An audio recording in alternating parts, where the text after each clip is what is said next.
My fifth great-grandfather sued for his freedom and won, but what he did afterwards shocked me.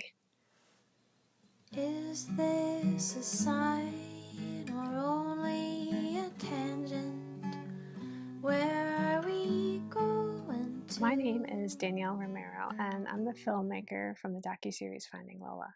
As I've been on this journey of trying to find my ancestors and their stories, there's this tension of wanting to honor these ancestors and tell the stories to my children and tell the stories to the world, while at the same time acknowledging I didn't grow up with the experience of any of these communities from Louisiana. The story I want to share today is on Lola's dad's side.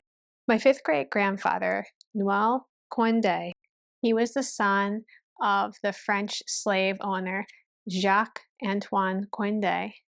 His mother was Marie, who was the slave of Pierre Matoyer. And as a young man, my fifth great-grandfather was sold for $1,700. I want to just read the petition analysis record for my fifth great-grandfather. So, Noel, a slave belonging to the estate of the late Antoine Coindet, is suing Benjamin Matoyer, one of the estate's executors, for failing to emancipate him according to the conditions of his 1817 bill of sale. Noel presents that in 1817, Alexis Cloutier sold him to Coindet on the condition that he would be freed upon Coindet's death. As his master has recently died, the executor is now in France and thus cannot act. There's a lot of complications to this story, but basically the executor of the last will and testament, they refused to carry out the emancipation formalities, thus violating the bill of sale and the dead man's wishes. Noel vouches that he is, quote, above 30 years of age and has led at all time the conduct required by law to entitle him to his emancipation. He therefore asks the court to set him free and to cite Matoyer to answer the charge and pay the full costs of the suit. So the first thing that, it's just striking to me that this is in 1822. So this is decades before the Emancipation Proclamation. For whatever reason, they did not do what they were supposed to do.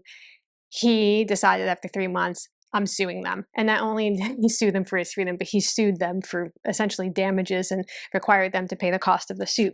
And he won. But the story gets even better.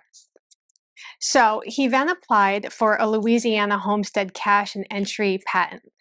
And this was for acreage in Natchitoches Parish. In the document, he's called FMC, Free Man of Color. But the thing that really left me speechless was something I found later. It is a scanned document where my fifth great-grandfather signed to manumit his daughter. Her name was Marie Felonize Condi, and I believe she was 6 years old at the time. And he paid for her. She was $350, and he paid her off in 2 installments. Sorry. To me, this story, it represents, I think, the breaking of a cycle and this creating a family legacy. But the document that blew me away was part of what's called the Historic New Orleans Collection. And it actually is available right now in the Louisiana Digital Library, the Cane River Collection. And this is something you can search through yourself if you actually have Louisiana heritage. This might be really interesting to look through. The thing that just is powerful to me is that daughter, Marie, ended up marrying a man named Valerie Perot. And it was through that marriage where Lola's grandfather was their son. And then Lola's father came from that. And obviously my great-grandmother. And so to me, uncovering this story was amazing. If that didn't happen, I would not be here. If that did not happen, my children would not be here. And I think when we are looking at these family stories from that perspective, we realize we are a part of this line and that our story matters to future generations, and what we do will impact them. There is strength for me in hearing these stories of my family, and to think that this story would have been lost to my family.